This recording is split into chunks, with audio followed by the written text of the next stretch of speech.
na ninyong lahat.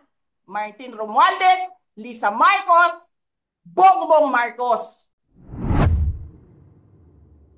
Pag pinatay ako, patayin mo si BBM, si Lisa Araneta, at si Martin Romualdez. No joke. No joke. Pinastos pa nila ako ng mga pagsisinungaling nila na kesyo taksil, kesyo korap, abusado. Ninyo, sino ang korap? Yung mga congressman na yan na nag-hearing, anong sinasabi nila? Pagkatapos, pag na-off na ang mic, pag wala ng media, pasensya na kayo ha, kailangan kasi namin ng pera. Mag-eleksyon na kasi. Pakisabi kay Sara ha, hindi ko naman gusto tong ginagawa ko eh. Na, hindi mo pala gusto ginagawa mo eh. Bakit mo sinisira pangalan ko? Joel Chua. Ganyan. Ganyan ang bansa.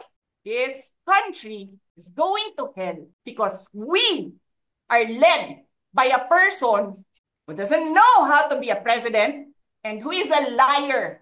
Alam nyo anong pruweba ko na sinungaling siya? Tinanong ko, dalawang businessman, matagal na sa negosyo ng bigas. Because I was concerned. This is a campaign promise. 20 pesos na kilo ng bigas. And so, I really sat down and talked to a businessman. Sabi ko, sabihin mo sa akin, kung magagawa ba yung 20 pesos? Sabi niya, hindi. Napaka-imposibleng gawin yan. Because more than 20 pesos ang cost. Paano ka magbenta ng palugi? So tinanong ko, nagsinungaling ba siya nung sinabi niya? And then he said outright, yes. It's either he did not know what he was talking about, but so incompetent, or he was lying through his teeth to get the votes of people. Ninyong lahat, Martin Romualdez, Lisa Marcos, Bongbong Marcos.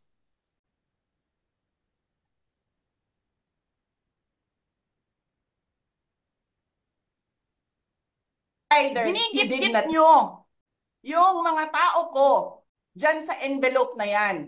Lisa Marcos, naalala mo? Nagpadala ka sa akin ng video? Sinabihan mo ako saan kukunin ang pera. Pinakita mo ang muka ng tao doon sa video message mo. Heidi, this is she's been working with us for the longest time. We trust her. You sent me written instructions about money. Millions a month. Anong nakalagay doon sa envelope? DepEd. Anong ginawa ko? Binigay ko sa DepEd. Na mukha.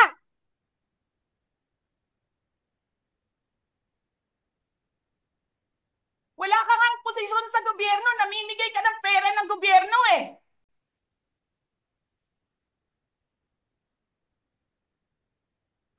Sisirahin mo yung tangal ng mga kasama ko sa Office of the Vice President. Sasabihin nyo sa mga tao, nakaw yan, confidential funds yan. Niwala nga kayong isang proof na confidential funds yan. Naniwala lang kayo sa isang babae na ang pangalan ay Gloria Mercado na nagsabi confidential funds yan, na hindi nyo nga nilabas na wala pang confidential funds, meron ng white envelope. Kasi 2022 pa lang, may utos na ng pera sa DepEd. Tapos kami yung nagsisinungaling. Nagpipigil ako eh. Kasi gusto ko lang magtrabaho. Gusto ko lang tapusin nyo na yung ang show ninyo dyan sa House of Representatives para makabalik na kami sa trabaho namin.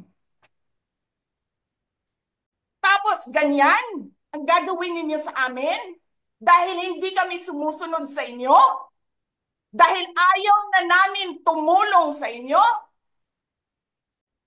Ganito gagawin ninyo.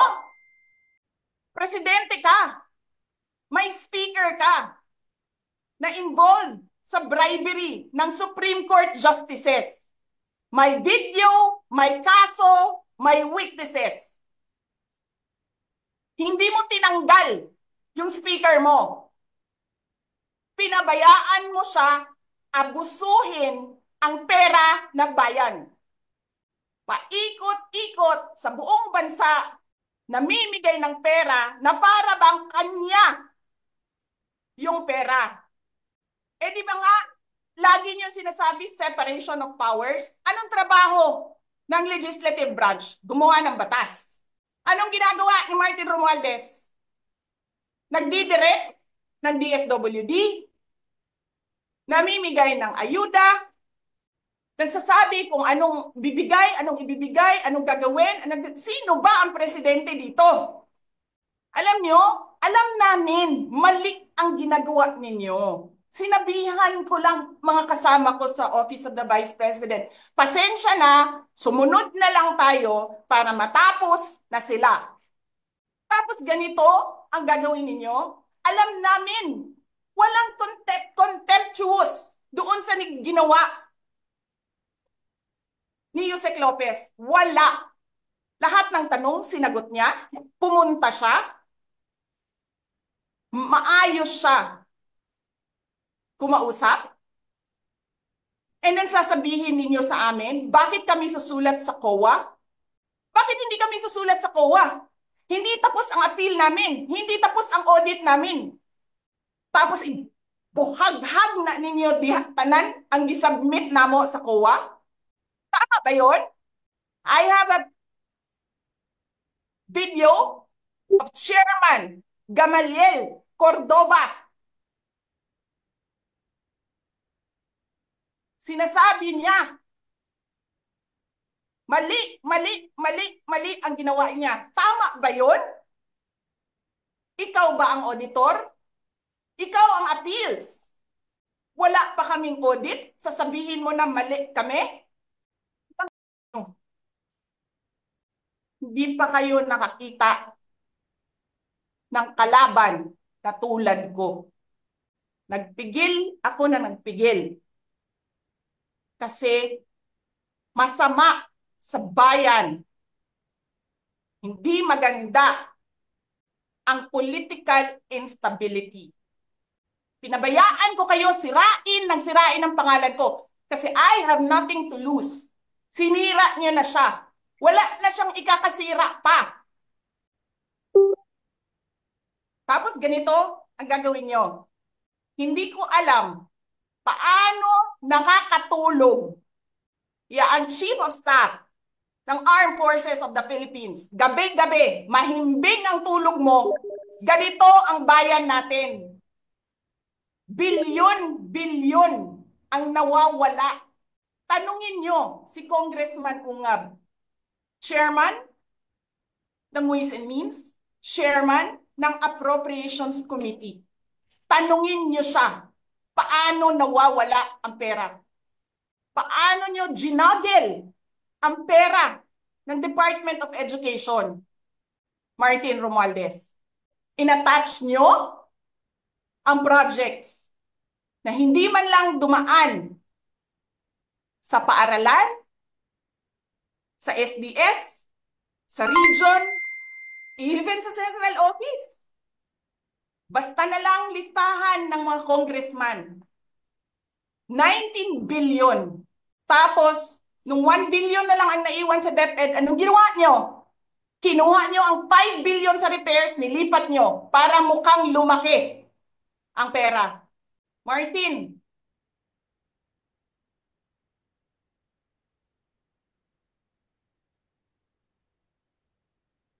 nangangampanya tayo.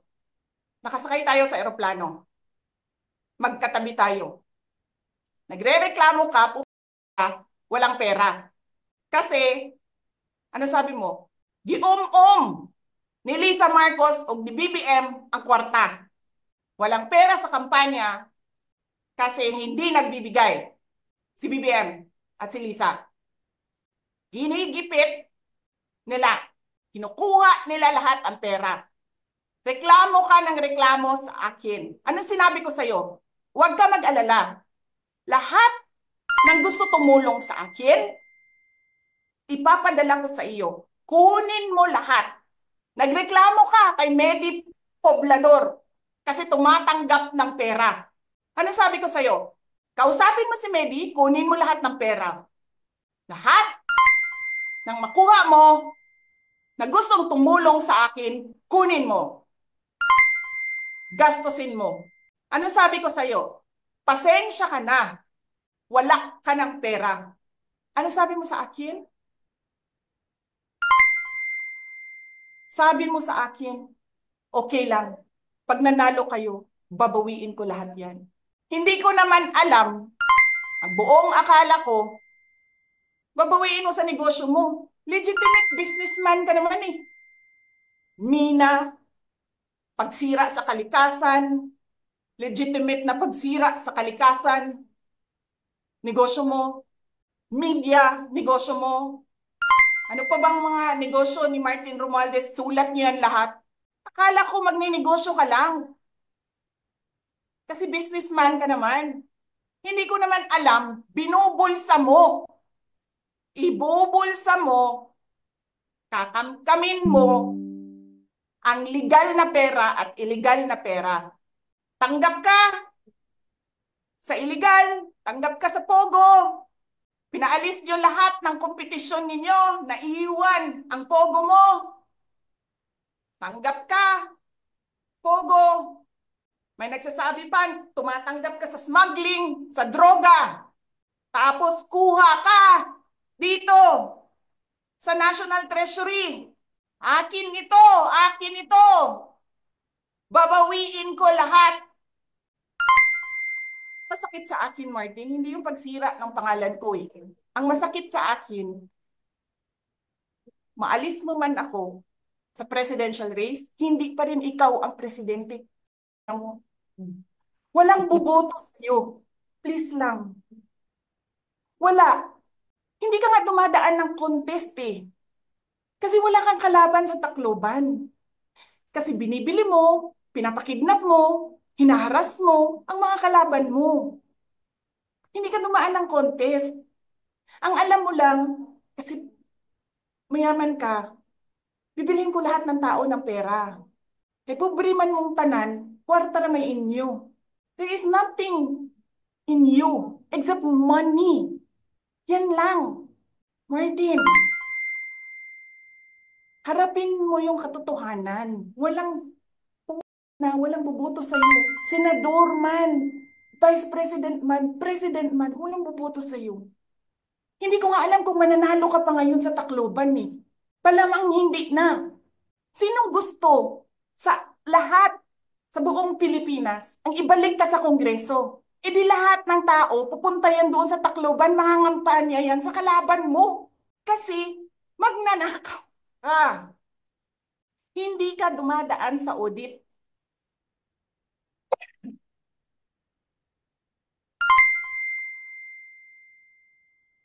Milyon-milyon, buwan-buwan, certification lang ng congressman.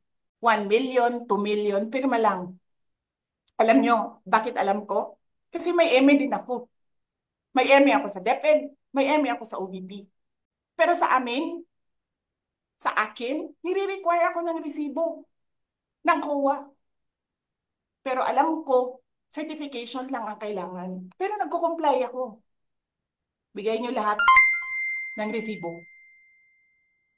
Pero ikaw, pirma mo lang, hindi mo nga ata pirma yan, pirma lang ng staff mo yan. Milyon-milyon dyan sa Committee on Accounts. Lumalabas ang pera. Pirma nyo lang. Walang nag-audit sa inyo. Sino ang nag-audit ng confidential funds ng Office of the President? Wala. Yan ang Pilipinas. Yan ang bagong Pilipinas. Kriminal ang speaker. Bakit ko nasabi kriminal siya? Basahin niyo yung kaso niya sa United States of America. Sinungaling, presidente. Double whammy pa. Hindi lang siya sinungaling. Hindi pa siya marunong maging presidente. Nagpresenta ka na magiging presidente ka. Tapos, hindi ka pala marunong. Sarap-sarap ng kain ninyo, buffet, dyan, dito, sa House of Representatives. Alak, lahat,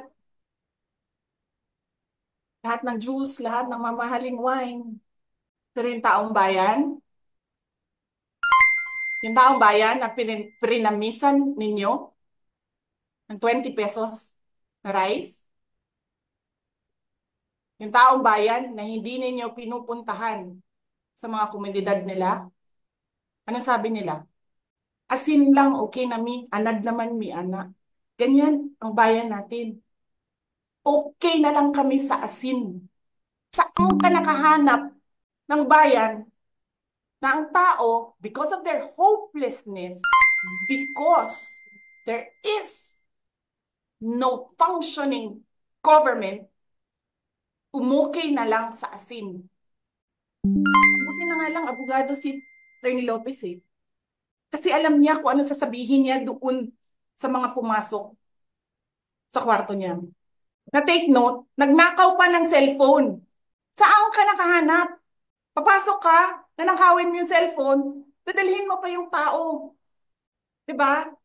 Hello, naririnig po ba ako, Princess Maui? Yes. Oh, thank you. Good morning po, Madam Vice President. Thank you so much nga po pala sa dala niyong hopya nung hearing na pumunta kayo for PRRD. Kami yung nasa likod niyo po, yung tinawag nilang bastos kasi pumalak pa kami because of Congresswoman Cardema.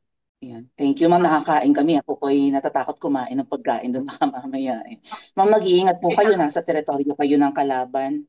Okay lang Nag-aalala po maging kami bastos, para ma'am, kasi sila naman na una eh. Sila talaga yung bastos eh. You reap opo, what you okay. sow.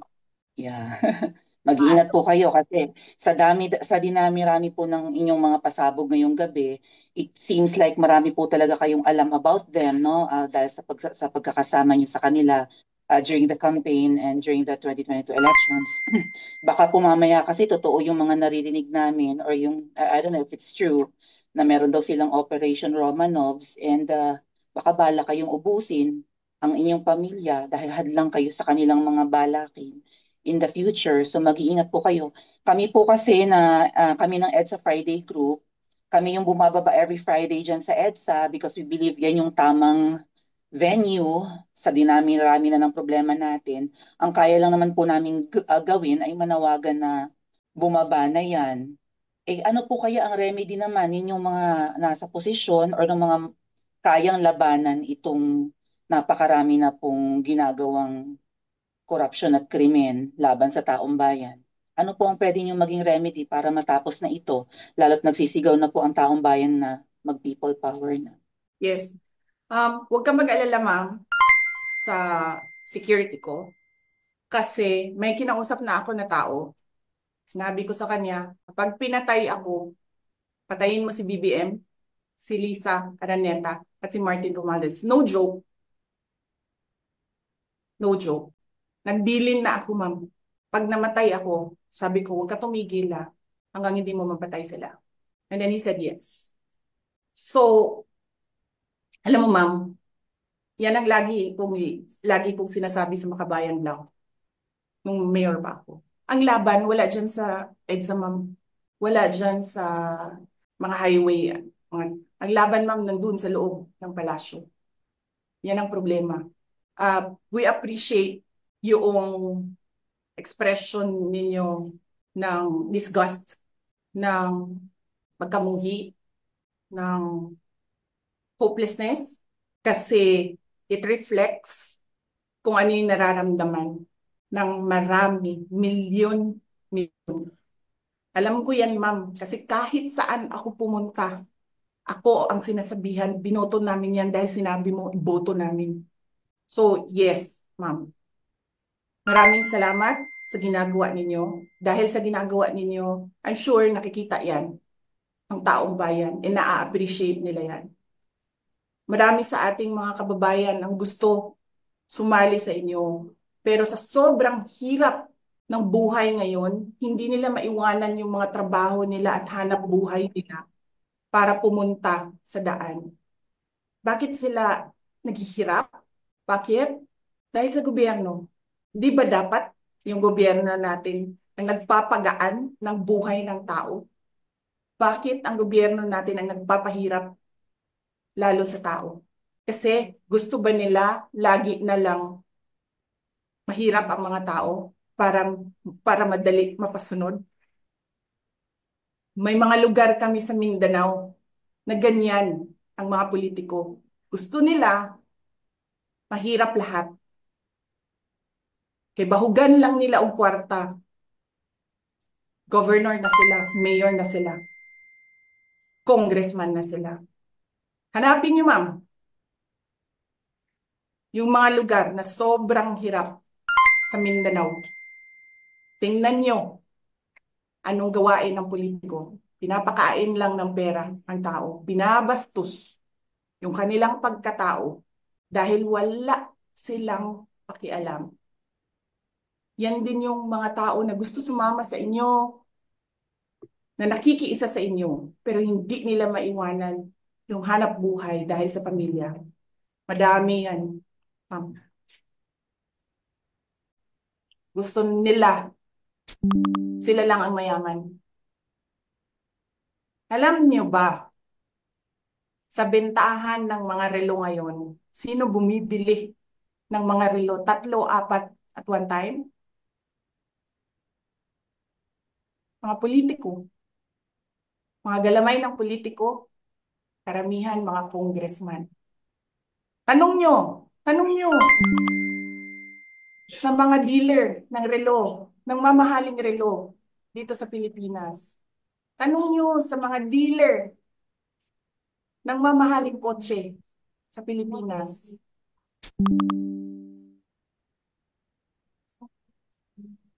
Ang mga congressman,